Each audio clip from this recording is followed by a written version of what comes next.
Sergeant John Mercer stood alone on a Dutch bridge, the last American silhouette against the failing light. Behind him, 600 countrymen were retreating, unaware his impossible stand would reshape his quiet Pennsylvania hometown. Their futures and his town's memory would hinge on the next 243 minutes.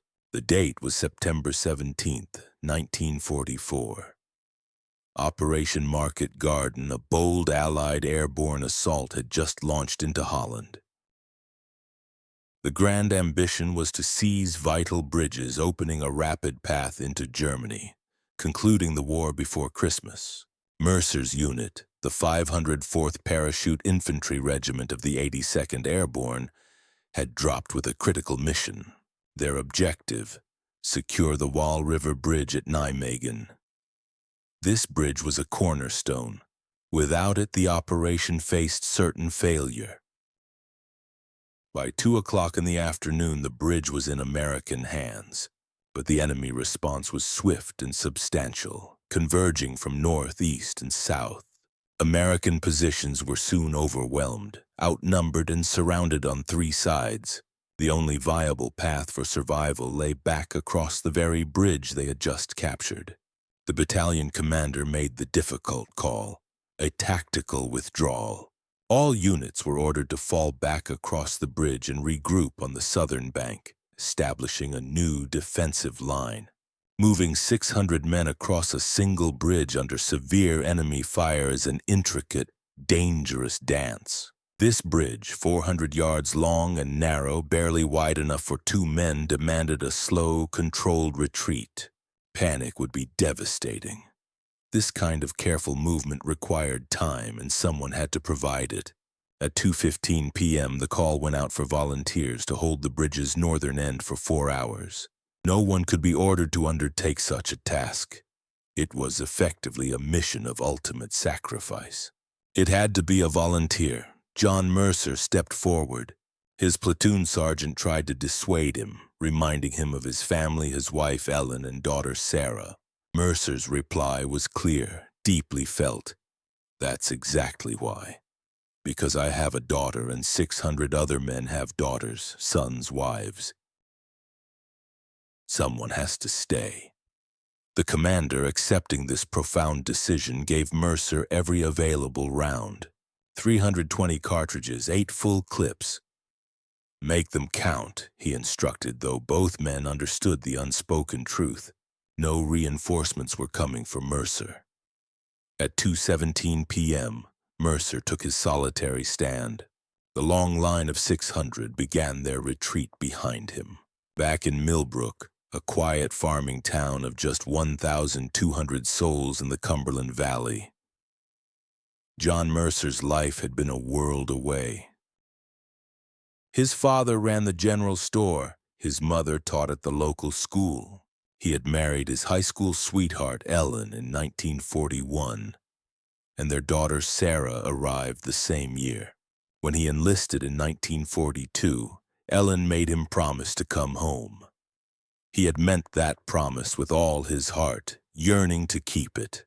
But standing there on that September afternoon in 1944, John Mercer knew he might not. At 2:23 p.m., the German vanguard appeared 300 yards to the north.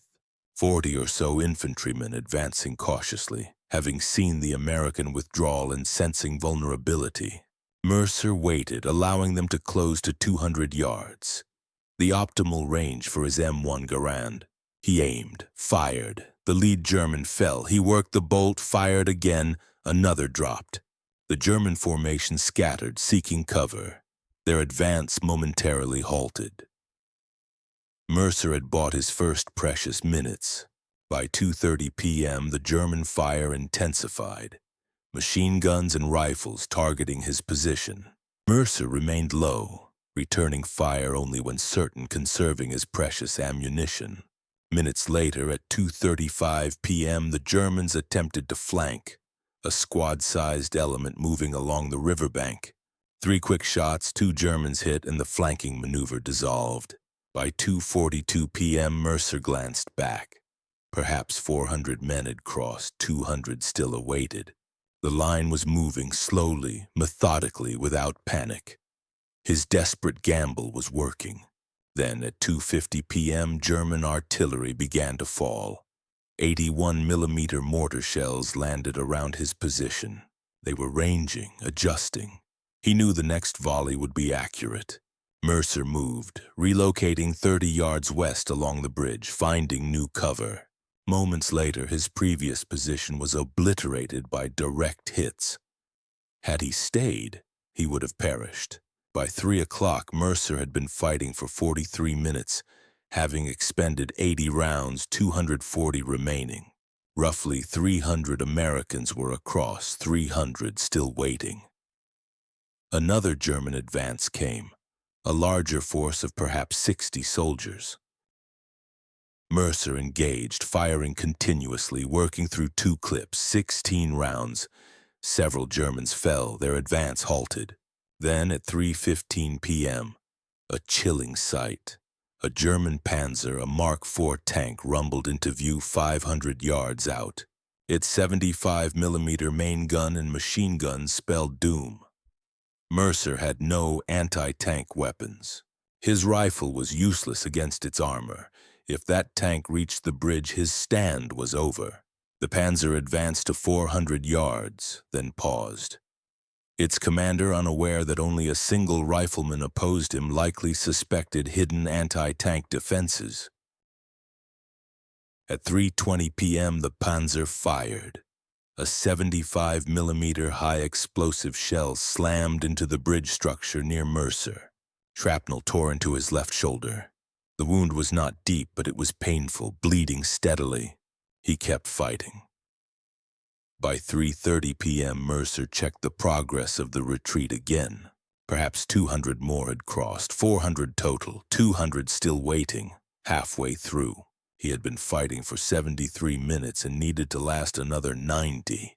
His ammunition was becoming a serious concern. 160 rounds remained. Every shot had to count. At 3:45 p.m., the Germans launched coordinated attacks from 2 directions, north and east. Mercer responded, engaging the closer northern threat first, firing 10 rounds, stalling their advance. He then swung to the east, firing 8 rounds, stopping that push as well. But the Germans had learned something vital. He was alone, a single rifleman. He could not cover multiple threats simultaneously. They would try 3 directions. At 4 o'clock they did, north, east, and west. About 100 Germans in total. Mercer fired north, stopped that. Swung east, fired, stopped that. Swung west, Germans just 150 yards away. Closing fast, he fired 8 continuous rounds, Germans falling, their advance faltering, then stopping. But now he was down to 80 rounds, less than an hour's ammunition with another 90 minutes still needed. At 4:15 p.m., Mercer made a difficult decision. The north end was too exposed. He withdrew 50 yards south onto the bridge itself, seeking better cover behind the bridge's structure. This narrowed his field of fire, meaning Germans could only approach from one direction. It bought him a tactical advantage, but conceded ground. The Germans quickly occupied his former position, now just 50 yards away. By 4:30 p.m., only about 100 Americans remained on the north bank. 500 had crossed, almost done. He needed just 30 more minutes. The Germans advanced cautiously along the bridge, using its structure for cover. Mercer engaged them with single shots, forcing them to take cover, slowing their relentless progress. But his ammunition was now critically low, down to 50 rounds. At 4:45 p.m., the last of the Americans crossed. All 600 were now safe on the south bank. Mercer's task was complete. He could retreat now, except he couldn't. The Germans had advanced to within 30 yards of his position. If he stood to run, he would be cut down. He was pinned.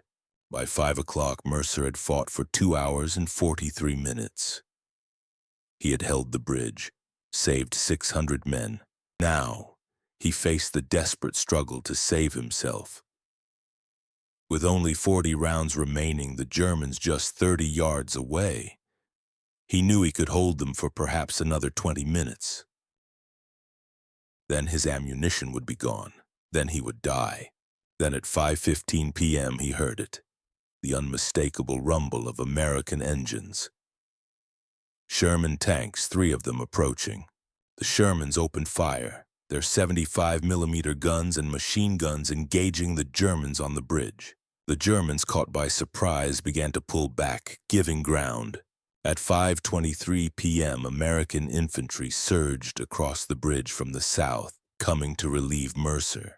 He had held for 3 hours and 6 minutes. He had done it. But the engagement wasn't over. The Germans still held the north end, and that panzer remained a threat. Despite his shoulder wound, his deep exhaustion, and only 32 rounds left, Mercer joined the counterattack. He advanced with the relief force. At 5:45 p.m. they reached the north end. The Germans withdrew, the panzer retreated. The bridge was finally definitively secured.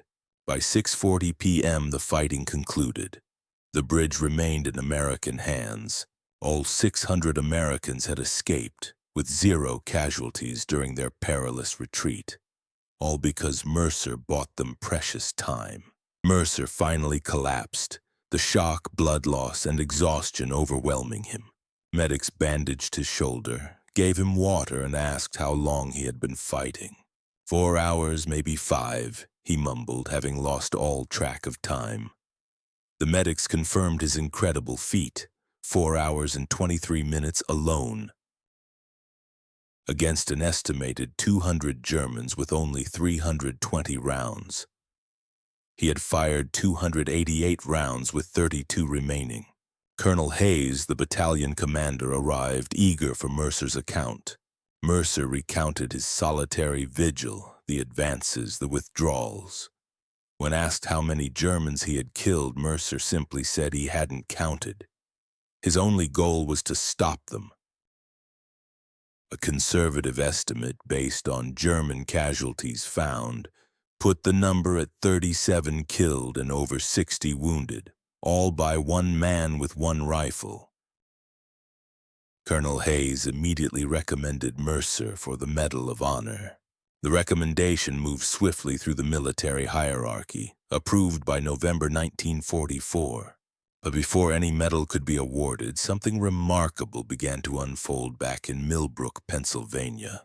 News reached home through a letter from Mercer's company commander to Ellen, explaining precisely what her husband had done. 600 men were alive because he had stayed behind, alone for 4 hours against a determined enemy. Ellen shared the letter with Mercer's father, who in turn shared it with the mayor. The mayor brought it before the town council. Within a week, the story had touched every soul in Millbrook. On November 3rd, 1944, the town council convened, grappling with how to honor their son. A plaque, a monument, these felt utterly inadequate for the immense sacrifice Mercer had made. Someone suggested naming a street after him, but that too didn't feel quite right. Mercer hadn't saved himself, he had saved others. It was Mayor Thomas Grant who then proposed an extraordinary idea. Not to name a single street after Mercer, but to rename every single street in Millbrook after the 600 soldiers Mercer had saved. They would gather their names, their hometowns, their stories, and engrave them into the very fabric of their town. The council voted unanimously. Millbrook would become the only town in America where every street honored the men one of its sons had saved. The project took 2 years. The Army provided the names of all 600 soldiers, their ranks, ages, and hometowns. The town council meticulously assigned names, striving to match soldiers' backgrounds to appropriate street locations. By 1946, Millbrook no longer had First Street or Main Street. Instead, signs read Private Robert Chen Street, Brooklyn, age 19. Corporal Thomas Hayes Street, Boston, age 23. Lieutenant James Walker Street, Chicago, age 25. 600 streets, 600 names, 600 enduring stories. Mercer received his Medal of Honor in December 1944 and returned home in January 1945. Seeing the street signs, he was speechless. His own home was now on Private First Class Anthony Russo Street, Philadelphia, age 20. He lived on a street named after someone he had saved. It felt profoundly right. Over the years, some of the 600 began to visit Millbrook, drawn by the unique tribute. They wanted to see the street bearing their name, to thank Mercer, to meet the man who had bought them their lives. Individually at first, then in growing groups, by the 1950s, annual reunions began. Veterans from across America converged on Millbrook, walking the streets that bore their names, remembering friends and honoring the town that remembered them. Mercer attended every reunion, shaking every hand, recalling as many names as he could. To each veteran, he offered the same quiet sentiment. "You'd have done the same for me." Most would reply, "Yes, we would have." But John Mercer was the one who actually did it. John Mercer passed away in 1994 at the age of 78. His funeral in Millbrook was attended by over 400 people, 200 of whom were veterans of the Wall River Bridge, men he had saved 50 years earlier, men who had lived full, complete lives because Mercer had given them those 4 hours. His obituary spoke of his Medal of Honor, his 4-hour stand, the 600 soldiers saved. But it also noted a poignant detail. He had lived his entire life in Millbrook, on Private Anthony Russo Street, surrounded by the names of the men he had saved. Ellen Mercer lived until 2006. Their daughter Sarah still resides in Millbrook today. She walks through the town, reading the names, her father's story woven into the very fabric of her daily life. Today, Millbrook's 600 streets still bear the soldiers' names. The signs are meticulously maintained, replaced when worn or damaged, a testament to a permanent commitment from the town council. In 2014, for the 75th anniversary, 50 surviving veterans made the pilgrimage. They walked slowly, reading the names, some shedding tears, others in silent contemplation.